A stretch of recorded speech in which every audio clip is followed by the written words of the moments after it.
Hello everyone and welcome back to my channel. My name is Naina and in today's lesson we're gonna learn about avoid using very to sound more powerful and interesting in English.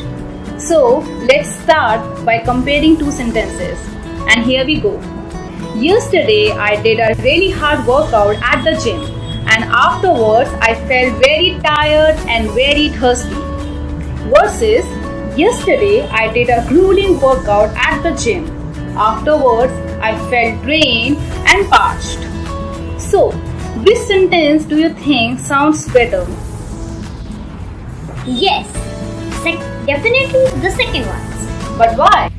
Because when you avoid using very in English, your language is more powerful. So, let's start with the first example. In this picture, you are wearing very fancy dress. Okay, thank you. Instead of using very fancy all the time, you can use lavish, splendid or expensive. So you can say like this. Oh, so we can say, in this picture, you are wearing lavish dress. Yes, this is much better than before.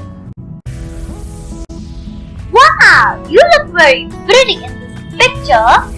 Instead of using very pretty all the time, you can say gorgeous, attractive and charming. Oh. It seems you look very hungry in this picture. For being hungry, you can use starving and famished. Oh my goodness, I'm starving. I can't wait to eat. Oh. Oh man, it's very difficult to reach to an end. For very difficult, you use problematic and puzzling. This cakes look very tasty. If you are saying very tasty, instead of using very tasty, you use delicious or mouth-watering. Thank you so much for joining us in today's video. Don't forget to subscribe my YouTube channel and press the bell icon. Thank you.